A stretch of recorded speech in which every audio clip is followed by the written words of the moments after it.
All right. Welcome to this channel again today. Um, I know this is an odd time for many people, but yeah, I'm still gonna do it. This is 11:52 p.m. here in Florida, Tallahassee, Florida, and I know this is that should be around 5:52 p.m. in 5:52 a.m. in Nigeria in Nigerian time. But I just quickly want to do this before I leave the lab and go home today. It's been on my mind. I've explained a lot on Twitter to a lot of people how they can go about this, which I want to explain. And I just realized I made a video on it. I've not shared it with people on YouTube. Those who are because I have some people on YouTube here who are not on Twitter because of a Twitter ban in Nigeria. So quickly, I want to share this before I leave the lab today.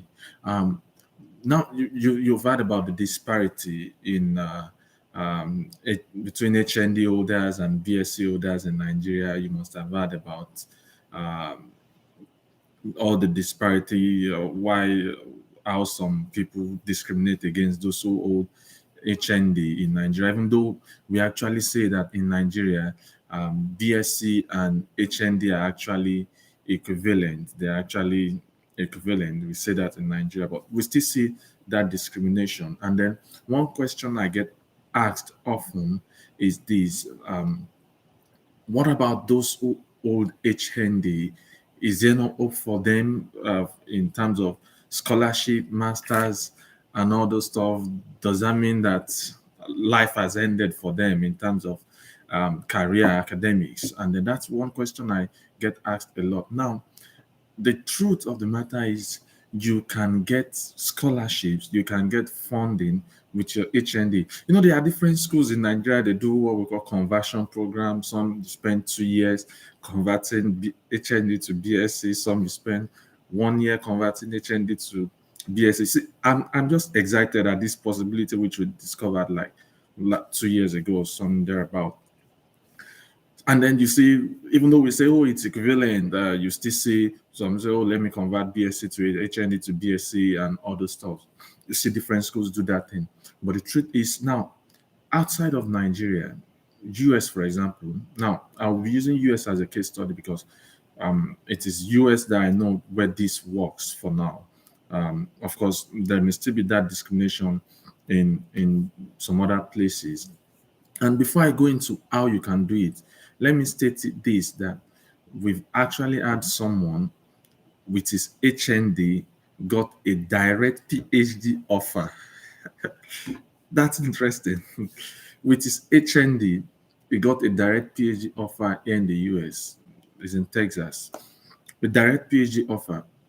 Okay, now you should know that in US generally you can apply for PhD with your BSc. Okay, it's not a big deal.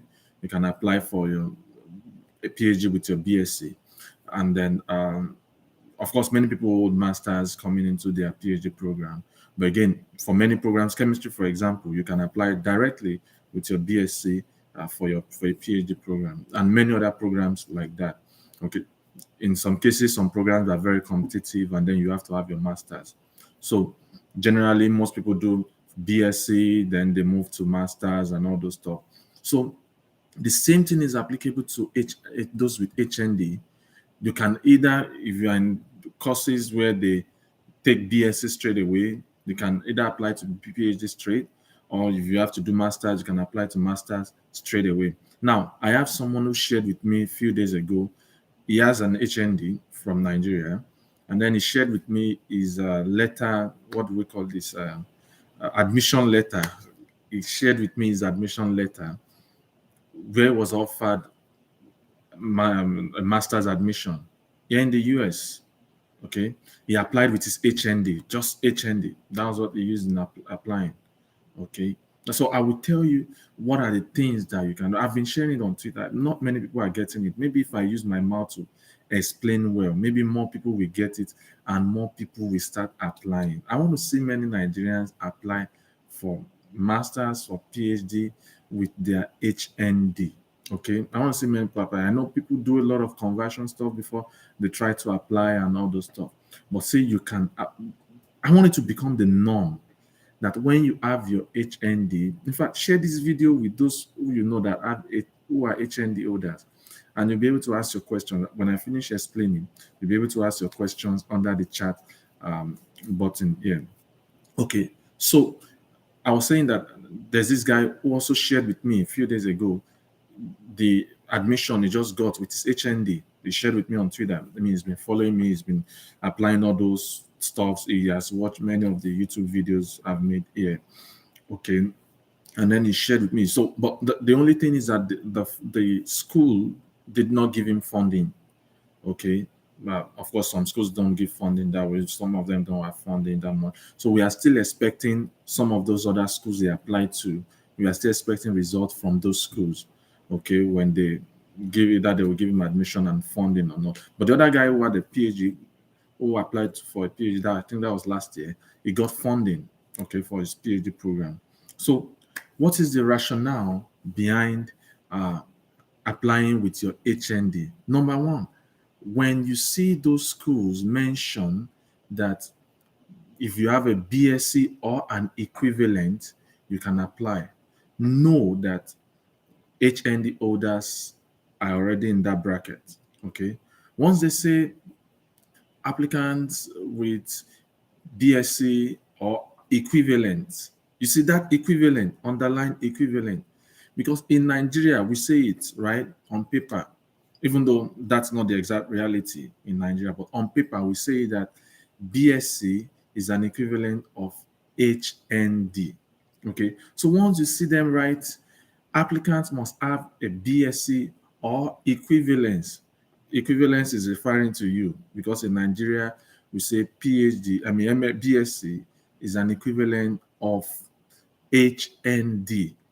Okay, so note that you can apply. Now, many times you can message the school to tell them that HND is an equivalent of BSc in Nigeria, and that is what you'll be using in your application. Okay. Now, note what really make BSc, or let me not use that word. BSc generally, okay, is you are expected to have studied for 4 or 5 years, depending on the course you are doing. You are expected to have studied for 4 or 5 years. Now, you should know that when you're applying with your HND, your transcript should not just be your HND transcript. Your OND is part of it, because before you could do your HND, you had to pass through OND, then you could do HND. So you have to submit your transcript starting from your first year as an OND student. So you have to submit your OND transcript and your HND transcript. Now, what many people do is to do what we call the West evaluation. Okay, when West US, take note, I said West USA. Okay, because I know when people are confusing this thing, that's giving me some questions on Twitter, because I've seen someone who evaluated this a transcript using West Canada. The person is trying to do some Canadian stuff, and then of course it didn't give the right thing. So West USA, when you evaluate your transcript with West USA, you are submitting both your OND result and your HND result, and the equivalent eventually has always been BSc. Okay, so take note of that. The equivalent has always been BSc. So many schools, for schools, we are applying to schools that require a West evaluation. All you need to do is to send your OND result and HND result for West evaluation. Now, you don't even have to pay separately. If you evaluate just your HND result or just your OND result, you pay the same amount if you send the two results together. Okay.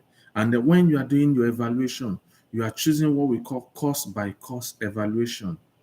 So they will evaluate your course for each of the years. For year one, your year one will be the year one in your OND. Year two will be year two for OND. Year three will be year one HND. And year four will be year two HND. Okay. So eventually you have the same 4 years as someone who did BSc. So you have to know when you do the West evaluation, you send both OND and HND results. That is what you want to send down there. Okay, and when they make the evaluation, it's an equivalence of BSc. So first thing, when you are looking for schools to apply to, search for the schools.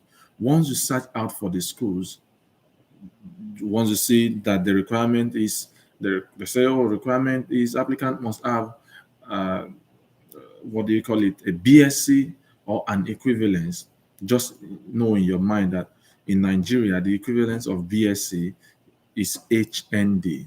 So send the message to the graduate coordinator that you hold an HND in so from blah blah blah in Nigeria, and it is an equivalence of HND. Mention the number of years you spent. In fact, including your industrial training. I think those with HND, they usually spend 1 year of training. That's 5 years for you guys. So you can mention that you spend 5 years with 1 year, which is for practical training or industrial training. Okay. So some schools will say, okay, do a West evaluation. Some school will say, just go and apply. Okay. Now you need to prove yourself. You need to make yourself stand out. You need to have them have reasons to say that yes, HND is actually an equivalence. Okay. Now you need to pay attention. If you're writing GRE, you want to you want to have a very good score. I think the person that even had this PhD offer does not have didn't do GRE. I was trying to check the guy that sent me his offer letter, the master's offer letter. I want trying to check if he wrote GRE. I'm not even sure. Okay, but depending if you write GRE or not, depending on what the school requests for. Okay, make sure you are very good there. You do something very good there. Make sure that you have experience. It's very, very, very important. I've always hammered on experience, skills, and all those stuff. Have experience. Okay. I know that some engineering programs in polytechnics are very great, very good. Mechanical engineering, for example. I know you guys do a lot of stuff. Even your 1 year practical tenure, you guys do a lot of stuff. Articulate your experiences well, write everything where your SOP, pay attention to it. Okay. Now, your references, your referees, let your referees write for you. Okay. And let them note, say, let them let them write it that say this, let them make it clear that it's an equivalence in the letter. HND is an equivalence. Now they don't need to say it like HND is an equivalent. They may mention the number of years that you have spent working. They may mention the number of years that you spent working on a particular project or that you spent working with them, whichever way. Okay. Let them talk about years. Okay. Years is they're very particular about years. Let me give you an example. In US here, some people don't go to college straight away. They don't come to university straight away. Some people go to what we call community colleges. And in those community colleges, people spend like 2 years. It's more like, and they call it associate degrees. People have associate degrees from the community colleges. And what happens is that many of them, once they finish from the community college, they transfer to the university. Okay. And then to complete, I think they come to second year or third year straight away. I can't remember how they do it there, but they transfer from a community college to the university. There's a pathway. Okay. Now, someone with that 2 years of study, 2 or 3 years of study with an associate degree cannot claim to have a BSc. But you with 2 years plus another 2 years of HND, it equals HND degree. So all you need to do is just to write your statement of purpose well, write your recommendation. I mean, get those who write recommendation letters for you. Let them write something beautiful. Don't look at yourself as if you are inferior. When your referees are writing, don't let them write it in a way to seem as if they are begging on your behalf. Trying, if they are begging, it's trying for that means they're trying to say, HND is lower, but please help us to accept this. But no, let them write it the same way anyone who is writing for a BSc holder will write for you, because you have spent the number of years. That is the key point there. You have spent the number of years required of a BSc holder. You have spent the number of years required of a BSc holder. Okay, so when you're doing that, just do the application, and then Just wait for the results. Just wait for whatever they will say. All right. But some people feel comfortable doing West evaluation. For me, if the school does not require a West evaluation, just send a message to them and ask.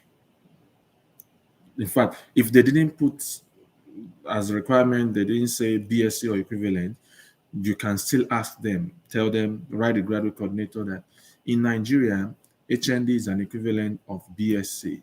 Okay, and then you want to apply. You just want to make sure, you just want to confirm before making the application that they are accepting HND, which is also an equivalence of BSc. Okay, but once they say it's a BSc or equivalence, most likely, I mean, they will ask you to apply to. Most likely, they will ask you to apply to. So let nothing stop you. In your SOP, emphasize the fact that you have spent so number of years, and you guys have the opportunity of work experience because you spend 1 year. You spend. I'm I'm just excited with this thing. You see, you guys spend 1 year in for those of us who did BSc, for example. I did BSc physics. We had IT. Maybe we do 3 months IT. We do. Did I even do 6? Did I even do 6 months? I'm not sure. I think those who did 5 year course had to do 6 month IT. But you guys have 1 year IT, 1 year's industrial training. So that means you have a lot of things to write for experience. Now, if you actually have those who are still doing OND, who are planning to do HND, and are probably looking at it, send this video to them. Let them take that their 1 year IT serious. That will count so much for them as experience. That will count so much for them. I know science lab tech and all those stuff. Do IT in places, apply to places where all those BSc guys apply to. Okay, do IT there. Okay, it will count so much as experience for you. Okay, so let me open the floor for questions. I have few people watching. I know it's very early in Nigeria. It's very late here, or should I say it's also very early here. This is 12:09 a.m. in Nigeria. It's probably 6:09 a.m. Some people are just waking up. I know. Well, I had to just do this before rushing home. So let me open the floor. If you have any question, apply. I mean, I said apply. If you have any question, you can ask in the chat box. But let me repeat everything I said again for those who are just joining. The summary is this: it is possible for HND holders to also apply for scholarships for assistantships in the US, just like BSc holders. Okay, there's nothing special to do. Just apply as if you have a BSc. That's all. All you just need to be ringing in your mind is that my HND is an equivalence of BSc. One question that people might really want to quickly ask is this: is it only applicable to US?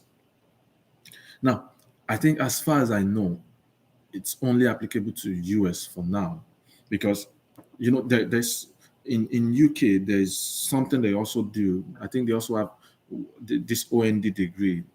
Did I say OND degree? They also have this OND in UK. They also have diploma. Of course, US has they have diploma too in a way. Okay, but you see in UK, and I think which may apply to many European companies. I'm not so sure. I will check about this because I've read about this before. They don't consider it an equivalence. Okay, in Ghana, for example, I've asked people in Ghana, is HND an equivalence of BSc there? I was told no. But for us in Nigeria, in fact, if you search Google and search things about HND, OND, you will see that it seems Nigeria is the only country, I'm not sure, but it seems Nigeria is the only country where HND is an equivalence of BSc. Okay, so even those schools, if they make a quick search online to see HND and equivalence, they will find that it's true. In fact, if they will see many Nigerian papers, newspapers, and all those stuff, they will see the question will always be that it's equivalent in paper, but in reality, what people experience does not correlate. People still face discrimination because they have their OND, HND. Okay, so the summary of the matter is this: apply as if you have a BSc. Just do the application. Let me just run through what you need in case of someone who has not had experience. You are just encountering a video on scholarship for the very first time. What you need is your transcript when you want to apply. The school will request for your transcript. So in for as an HND holder, you are not only taking one transcript, you are taking your OND transcript and your HND transcript. So that is why when you finish your OND, first thing is apply for your transcript, get your OND transcript. Once you finish your HND, get your HND transcript too. So when you are applying, you are using both your OND transcript and your HND transcript. The request for statement of purpose. Of course, in your statement of purpose, I have videos on statement of purpose. I've written threads on statement of purpose on Twitter. Write everything. And I mentioned the fact that you guys have an advantage because you have 1 year of practical training. You guys have that 1 year of industrial training. Okay, so make sure that in that 1 year you gain the required experience. So when you're writing your statement of purpose, you have the opportunity of writing a lot that you have done in that 1 year.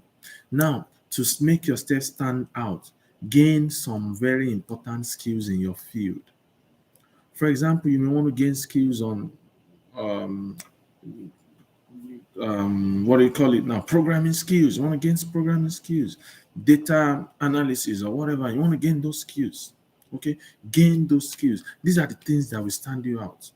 Many times, grades, negativity that surround the grade can be written off, can be overlooked because of your experience. And get people in your field who will write very beautiful recommendation letters for you. It's very, very important. Okay, I think I'll be ending here. This is just a 20-minute video. So any question? It seems no one wants to ask a question.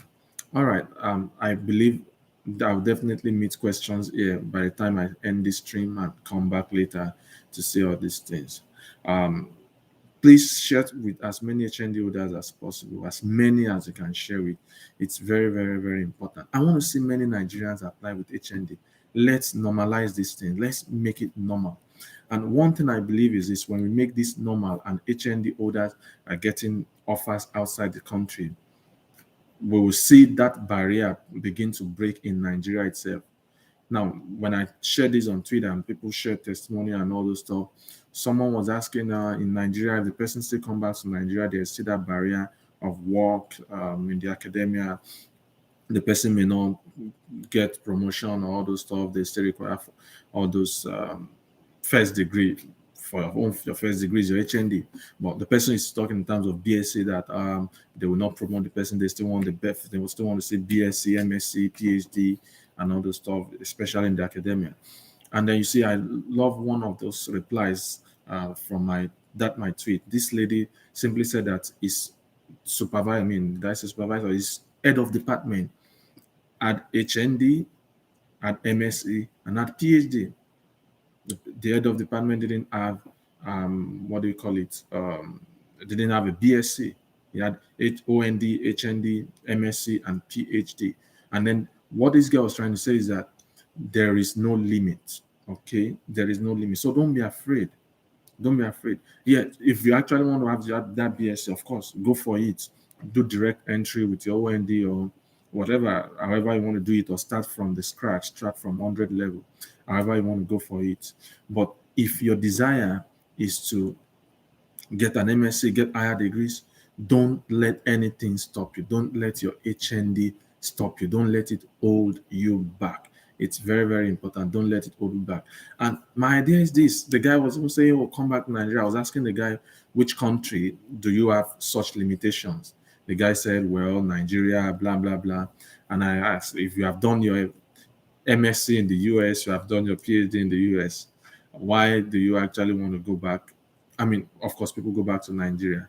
I'm just saying, talking in terms of research facilities and the likes. You don't want to go back to Nigeria. You want to stay wherever the research facilities are and continue doing your research. Okay, so there's a question here. Let me see. Chidinma, you say, please help me. I did my BSc since 2012 and graduated with 4.43 CGPA in physics, and will be wrapping up my MSc this January. Between doing MSc and PhD, which do I have more chance to get? So you want to apply? Okay, yeah. So I would say apply for PhD straight away. There's no need for applying. Apply for PhD straight away. There are more funding. Okay, let me break it down for you, Chidima. There are more funding for PhD courses, for PhD programs. There are more funding than for MSc programs. Okay, so I would say apply for PhD. However, if you see some schools that have only MSc and you love their program, apply for MSc too. Okay, you want to mix the application, you want to apply for some PhD, you want to apply for some MSc. And a question I get asked regularly is this: I already have an MSc. Should I include in my statement of purpose or in my CV that I have an MSc? Should I hide it or not? You don't need to hide it. You can actually include it. Okay, it should even serve as a plus for you. There are very many people coming with MSc, doing another MSc here in the US. I have a friend who had an MSc, did another MSc in another country, came to the US, did another MSc, now doing PhD. Okay, at 3 MScs. Okay, so you can write that you have an MSc and you can still apply for an MSc program. But of course, you can apply for PhD straight away too. There are actually more funding for PhD programs. I know you might be thinking of chances that it might be easier to get into MSc program, but the truth is there are also very many BSc holders who are applying for MSc. Okay, so you might not say. So the truth is just apply for PhD and MSc, apply for everything all together. And in fact, there are more funding for PhD than for MSc programs. Okay, and then you'll be able to talk to professors. You'll be able to go to a specific research area that you want to do. In MSc, the emphasis is no, you can have course-based or thesis-based MSc. Okay, so sometimes the emphasis may not always be on the research. All right, Chidima, I want to believe that answered your question. Okay. All right. If there is no other question, I think I have to stop this now so I can leave. So you guys in Nigeria um, have a wonderful day. Have a nice day ahead of you. And those of us in other part of the country still behind you, we have a nice night rest. All right. See you guys later. God bless you.